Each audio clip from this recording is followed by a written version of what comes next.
जय श्री महाकाल आदेश।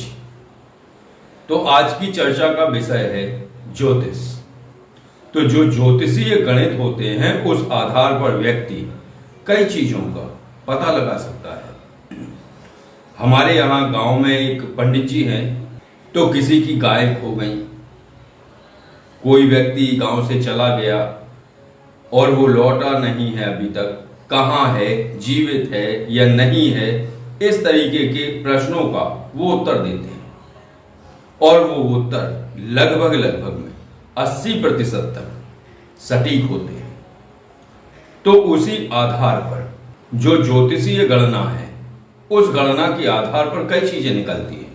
जैसे मैं भी कई प्रश्नों के उत्तर जो लाइव में भौतिक प्रश्नों के उत्तर होते हैं वो भी मैं ज्योतिष के आधार पर देता हूँ। तो ज्योतिषीय आधार पर दिए गए उत्तर 90% तक सही होते हैं और फिर उसके साथ कुछ शक्तियों से पूछ लो तो और उपाय दे दो तो वो पूरा 100% कार्य करते हैं। तो क्या है, ज्योतिष का संबल, ज्योतिष के स्तंभ को लेकर या ज्योतिष की नींव पर शक्तियों के माध्यम से खड़ा किया गया महल बिल्कुल कारगर होता है, बिल्कुल सटीक होता है। महल नहीं मतलब उसके प्रति उत्तर, उन प्रश्नों के उत्तर। तो आज मैं आपको एक विशेष प्रक्रिया बताने वाला हूं कि कैसे जाने कि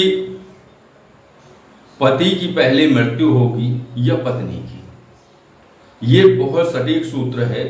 जो ऐसे व्यक्ति हों जिनकी पत्नी गुजर गई हो या जिनके पति गुजर गए हों, उनके नामों के आधार पर आप इसकी सत्यता को जान सकते हैं, इस सूत्र की।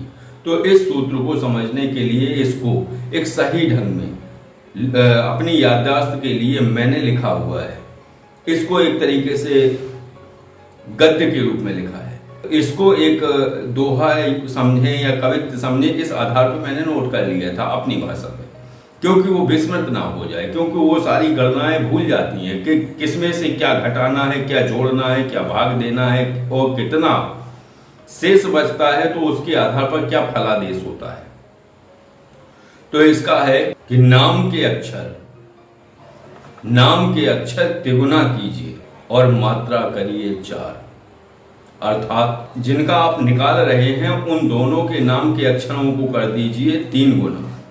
और जो मात्राएं होती हैं, मात्राएं ऐसी होती हैं, जैसे नाम है विमलेश, तो वा मा ला शा, इन अक्षरों को अलग करिए और वी मतलब छोटी की मात्रा, ला पे ए की मात्रा, बस ये 2 मात्राएं हो गई। तो मात्राओं को करना है 4 गुना। तो नाम के अक्षर तिगुना कीजिए और मात्रा कीजिए 4, अर्थात 4 गुनी। 3 से करिए भाग ज्यों, 3 से आप भाग देंगे तो आए प्रश्न विचार। शेष अगर हो 0 1, तो शेष अगर होता है 0 या 1 तो क्या क्या प्रतिफल होगा? पति की बिछड़न जान, यानी पति पहले मरेगा। 2 3 हैं अगर शेष में, अगर 2 और 3 शेष बच रहे हैं तो बिछड़न पत्नी मान, ये है इसका अर्थ।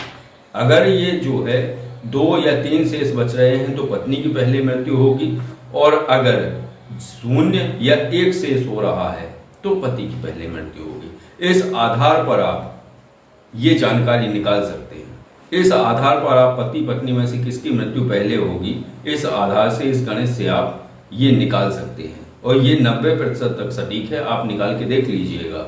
जिनके साथ ऐसी घटना हो चुकी हो या जिनके साथ ऐसा घटित हो चुका हो, उनके नाम के अक्षरों को आप 3 गुना कर दीजिए और मात्राओं को 4 गुना कर दीजिए, उनको जोड़ दीजिए। फिर पत्नी की करिए और फिर उनके नाम के अक्षरों को 3 गुना करिए और मात्राओं को 4 गुना करके जोड़ लीजिए और दोनों की संख्या जोड़ लीजिए। दोनों पति के नाम की और मात्राओं की और पत्नी के नाम की मात्राओं की, दोनों की जोड़ने के बाद आप 3 से भाग दीजिए। 3 से भाग देने के बाद अगर 0 या 1 अगर शेष रहता है तो पति की मृत्यु हुई मानिए, और अगर 2 3 या 4 5 6 शेष रह जाते हैं तो पत्नी की मृत्यु मानिए। तो यही है। लेकिन इसका एक विशेष है, क्या है, लोग बाग जैसे नाम है दुष्यंत, तो दा शा नहीं है अक्षर उसमें, या आधा ना नहीं है अक्षर उसमें, ता। तो इन अक्षरों को निकालना है, जो आधे अक्षर हैं वो मात्राओं में गिने जाएंगे। तो बस इस तरीके से निकालना होता है, तभी सटीक फलादेश आता है। तो बस आज की चर्चा इतनी ही थी। तो आज की जानकारी और चर्चा आपको कैसी लगी? ये चर्चा और ये जानकारी अगर आपको अच्छी लगी हो तो वीडियो को लाइक करिए। अगर आप किसी आध्यात्मिक विषय पर जानकारी चाहते हैं तो आप कॉल-मी-4 ऐप के माध्यम से कॉल कर सकते हैं। और अगर आप किसी साधारण विषय पर जानकारी चाहते हैं तो ये जो नंबर स्क्रीन पर दिखाई दे रहा है, इस नंबर पर आप कॉल और व्हाट्सएप करके जानकारी ले सकते हैं। आदेश। जय श्री महाकाल।